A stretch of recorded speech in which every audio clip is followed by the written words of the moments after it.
So we're back with a Collision review. Sorry it took so long. Collision was on Thursday this week, and honestly, I've just been busy last few days. I thought I'd have the time to do it.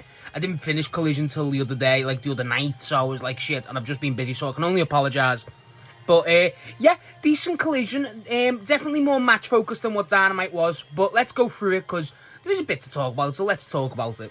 So, the show actually opened up with Adam Copeland coming out to do his promo. And basically he confirms Christian's getting medically seen to. And he addresses obviously losing to FTR at Dynasty. And they say, look, you're better man. But, you know, he's just kind of like, it's not over. And he just goes, you attacked my wife. You know what I mean? And like, you stole Christian's watch. So like, he's definitely clearly upset still. Then FTR's music hits. So he obviously gets on guard. He's obviously beaten up to fuck. And then he goes, and then RPG Vice continue to attack after the Cope and Christian attack them.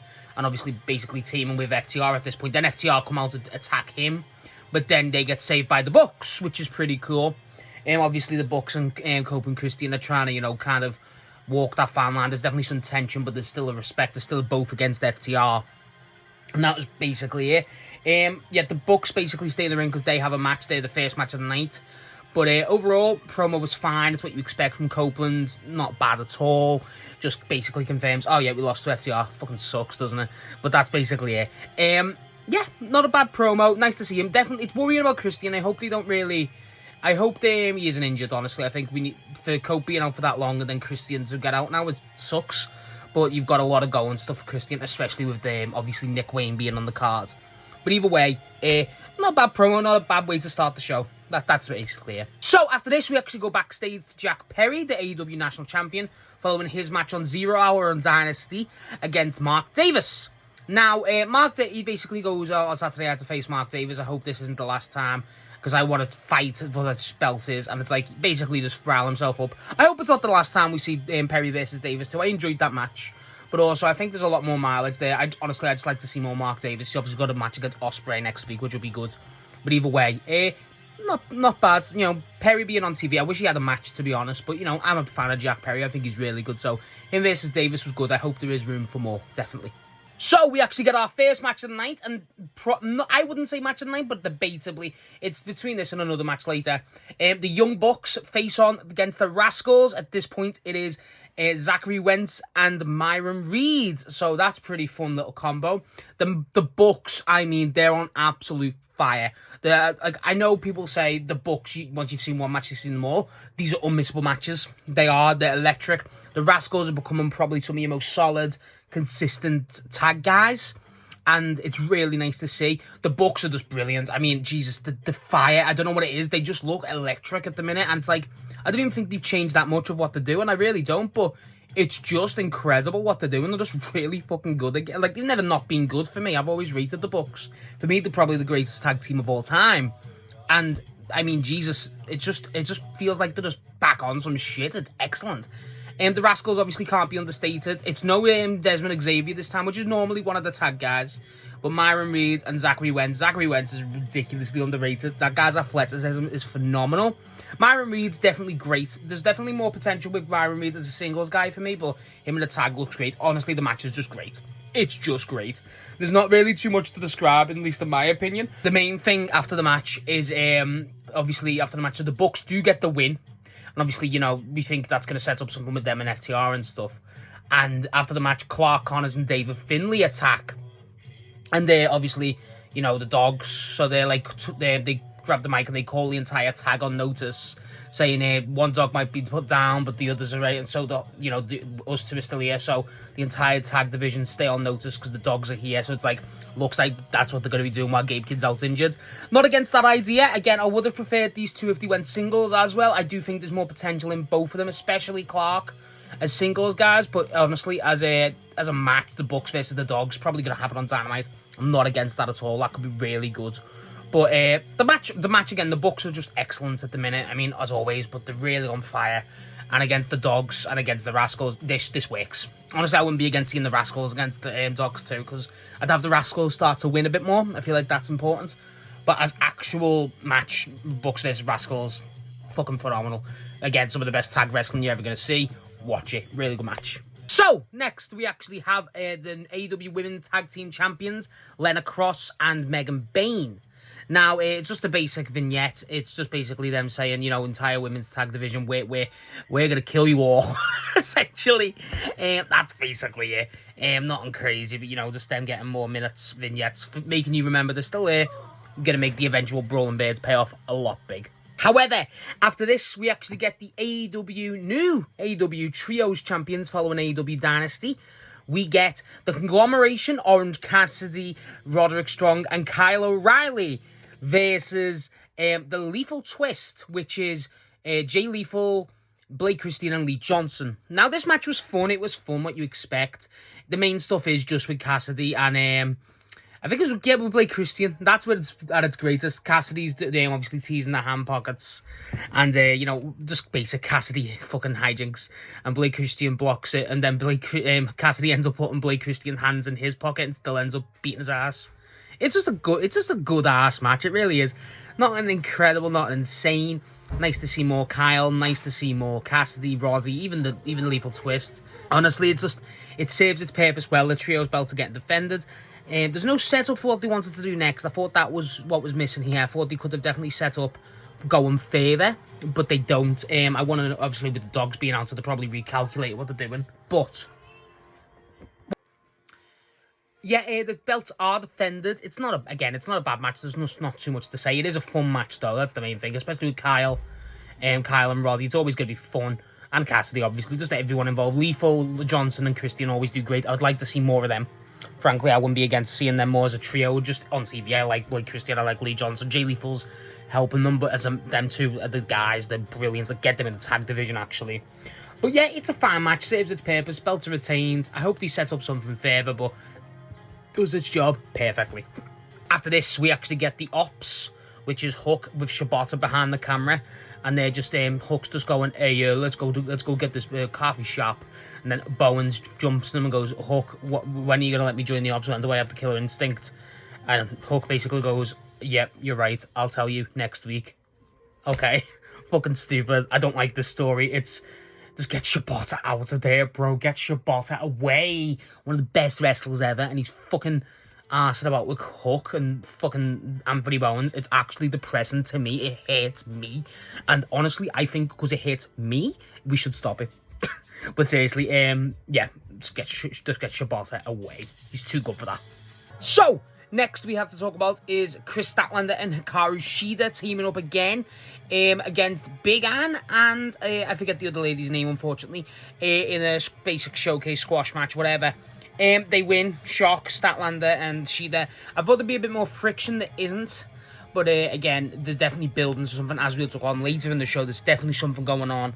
They even put it over on commentary. Sheeta's definitely there's something going on with Sheeta that 100% Statlander just seems to be caught in the middle of it. Statlander looks great. Sheeta looks great. It's what you expect. Just I'm really intrigued on where this is to go. It really has hooked me, this one, a bit. So I'm looking forward to where the storyline between Sheeta and Stat goes. It's definitely obviously going to be tied to probably the Tony thing, which has most women's stories should at this point. But it's definitely going to get interesting. I really am getting into this story. However, after this, we actually get in my opinion, probably match of the night. We get the AEW Continental Champion Jon Moxley and the returning Nick Wayne. Now, Nick Wayne gets the home crowd pop, as you expect. Obviously, Moxley coming out as Death Riders and stuff like that. This match really was a great showcase and a great match for Nick Wayne. Obviously, as you expect going into it, it really is a great Nick Wayne's here. This is what he's about, and you know, there's obviously more to improve. He does show over the cockiness, you know, like even going to that, like the outside of the ring and going, like, you know, putting his arms out, and then even with Moxley baiting him into it, but stuff like kicking him and stuff. He does hang with Jon Moxley, and for his age, Nick Wayne's great. He really is. And Moxley, obviously, you know, it's kind of like the Kyle Fletcher match in a sense, but not as good. Don't get me wrong, that was an incredible match. But in the sense of where Nick Wayne's, he's definitely a bit more, he doesn't really know who the fuck he's dealing with, frankly. Moxley's a different beast. It's a great match. It really is. The speed of Nick Wayne, everything's there. I would thought we'd get a bit more of a, that fucking constant piercing face. The Nick Wayne we're used to with the patriarchy and Christian stuff. We don't get that. It does seem to be a very different type of Nick Wayne. we're getting. But as an actual match, I mean, Moxley, Nick Wayne, Nick Wayne's, it's definitely there to showcase Nick Wayne as it should be. But with Moxley, Moxley's just a perfect guy for it. Nick Wayne does some beautiful kicks. I didn't realise his strength was that high with the kicks, but they're great. He does one where him straight up splits Moxley open, and when it splits Moxley open, it looks great. And not like a massive blade job, but I don't even think it was an actual blade job. I think it just was an actual hard kick that let's give him a little cut. Definitely excellent. I'm a big fan. I'm a big fan of this match. I'm a big fan of Moxley putting these younger talents over. And I'm a big fan of just Nick Wayne getting minutes. There was no Kip Sabian. It was just Mother Wayne who come outside, during the entrance, but she doesn't go down. So there's definitely something. Nick Wayne's theme fucking sucks. Should definitely get that changed. That doesn't suit him for me. I feel Nick Wayne should be a bit more that arrogance, a bit more young, basically play into the Christian story a bit more. I think that's definitely the way with Nick Wayne. But I just don't think the theme suits him. But either way, as an actual match, as an actual moment for Nick, all of the above, it works. It works for me a lot. So, I'm looking forward. I hope to God we get to see more Nick Wayne. I think that's the big takeaway here, and that's obviously a good thing. I hope we get to see more Nick Wayne. I'd like to see Nick Wayne versus Danielle Garcia, someone like even Utah, something like that. But just give Nick Wayne something to do back on AEW. Obviously, Christian and Cope are still dealing with FTR, but if they could rope that back in with Nick Wayne, I'm ready for that patriarchy sort of thing to continue. And Christian's past of being a dick to catch up with him, so I'd be ready for that.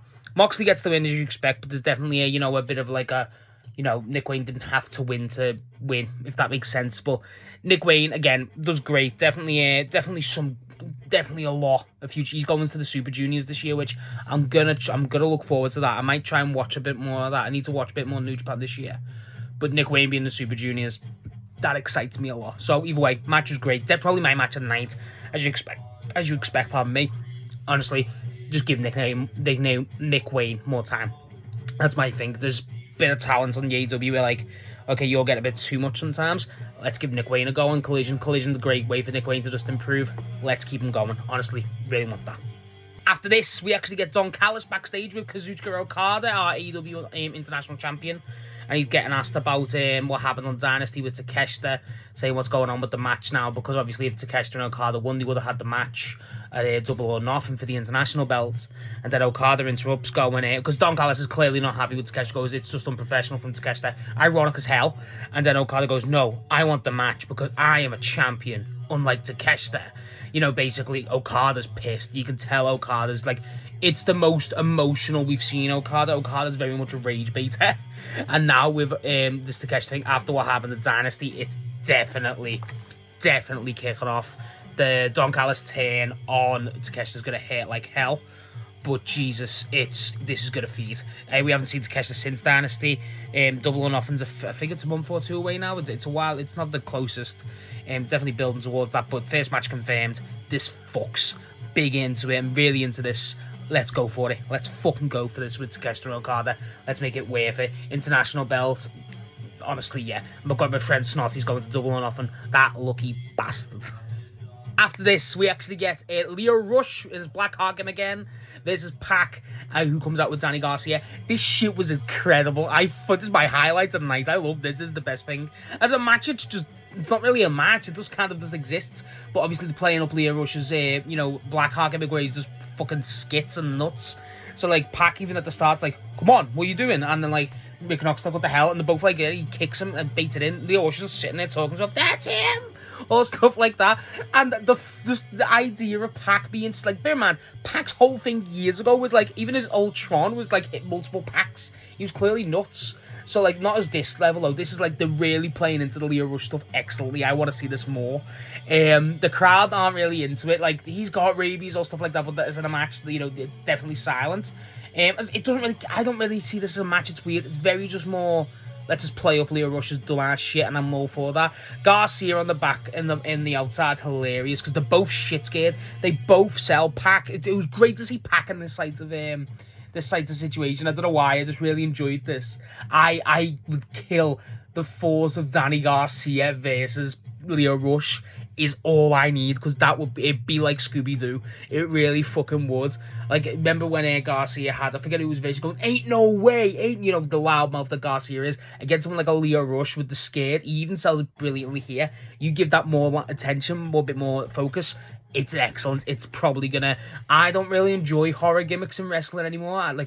I just don't think they work. I think it's hard to get them legitimatized anymore. This is the one that I'm fucking with. And a lot of people don't fuck with it. I don't know how. I think it's hilarious. There's definitely something here with this. Garcia, Pac, whoever, this is fun. Pac being in the situations, like, being scared, like, he's even uneasy, like, Lio Rush, like, touches him and he shits himself, like, he scurries back. It's like, again, for someone like Pac to do that is very entertaining. It's very entertaining. It's very... It's gonna sound as a, like, for me of all people to say that, it's very WWE in the sense of how it's like how exaggerated the presentation is, but in the best possible way, in a good sense, like a complimentary where, you know, where WWE is fun. It's like when it's actually good. This felt like that, and I don't mean like the wrestling wasn't good either. Like the wrestling is good here. It's not WWE level of bland, but it's definitely fun. It's definitely entertaining, and that's what honestly it felt like. And I really enjoyed this. I really did. I just want more Lio Rush. Pac gets the win as you expect, but even him and Garcia at the end are like, let's get out of here. We have to go. We're not staying around here. Let's fucking go. And it's like, yeah, this is definitely... Just give me Garcia versus Rush. I genuinely feel I need that. I need something like that. Or you give me... There's people like exaggerated like that. Like Danny Garcia. But Danny Garcia is the one I want to see against Lio Rush. Tony, I know you do keep up with me. Hi. Book that, please. That will be peak. After this, we actually get a sick-ass Bandido vignette. Just happy to see we're getting a little bit of Bandido. And then after that, we get a trios match between...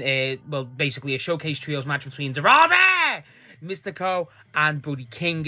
I think they were putting over that it was supposed to be Bandido, but he was currently out. I think he was in Mexico preparing to come back. Obviously, pretty cool. And I like this idea of Brody King's just fucking based as hell and just boys with all the luchadors. Like, they all just fuck with Brody. I like that. I think that should just be a thing. Every, face luchador should just be friends with Brody King, and it shouldn't be expanded on. Look, they're all basically friends with Bandido. Just fuck, yeah, I fuck with that so heavy. The guys they face, they do a great job at selling. The main thing is Brody does a dive, as well as the other two. I just like this. I like this idea of Brody and the Luchadors. It sounds like a fucking band, Brody and the Luchadors. That's sick.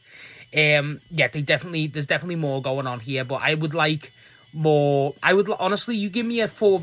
Sometimes the 4v4s are a bit hard to kind of take track of. But a 4v4 with Brody, basically Bandido and Dorada and Místico versus whoever, I'd fuck with that. I just want more of this. This just it scratches a specific need in my brain of just Brody teaming with luchadors. I like the visual. I like everything about it. It just seems cool. And yeah, he basically puts over Bandido, get real soon, buddy. I like the friendship between Brody and Bandido, so there's a lot there. I just enjoy this shit like this in the Lio Rush thing. It's not that the thing that you're like, oh my god, this is the best thing of the night. It's not, but I just fucking really enjoy it. It's the shit, this is the shit in AEW where I'm like, I fucking love this shit, and this is what it is. I really enjoy this. I love the concept. Obviously, Dorada and Místico are there. Of course, I'm gonna love that, but Jesus, I love this. More of this, please. So after this, we actually get a backstage segment between Kris Statlander, Hikaru Shida, and Mina Shirakawa. Mina Shirakawa requests the time, and this was on about previously where Shida's up to shit, and Shirakawa calls her out saying, I seen your kendo stick when I found Tony. I don't trust you at all. And then they both speak in Japanese, and then she gets off, and then Shirakawa says to Statlander, I don't trust her. Don't be careful. I do not trust her. And Statlander just goes, I need to go. So there's definitely building to something more there. Again, I've said it previously, I'm really into this. Give me Mina versus Shida, I'm all for this. But yeah, they're building something here. I'm really enjoying this. I'm enjoying this a lot. Just let's keep it going. Let's not jump the gun. Let's not, drag, whatever. Let's just keep it at the moment since that. I'm enjoying this a lot with Shida and Stat. Getting really interesting. After this, we actually get a small recap on obviously Darby Allin winning the new AEW Men's World title. If you want my opinions on that, I've done the Dynamite recap and the video on Darby, so there's that. The more it grows, it does grow on me. I love the moments of Darby winning, but yeah, watch them videos if you care.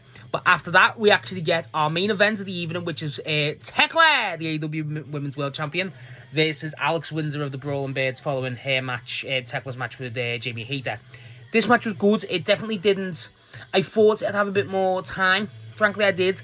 Didn't have enough time, I don't think. But, both ladies are excellent. Windsor's great. They're definitely catching more onto Tekla, being a bit more of, using the knuckles, using the rope, stuff like that. And I'm like, I like it now and again, but I do think Tekla could benefit from clean wins, because I think she's excellent anyway. And the entertainment of Tekla alone is just hilarious. Her singing, you know, where she's doing a little British accent. I just love Tekla. I've said that she's one of my favourites on the entire roster.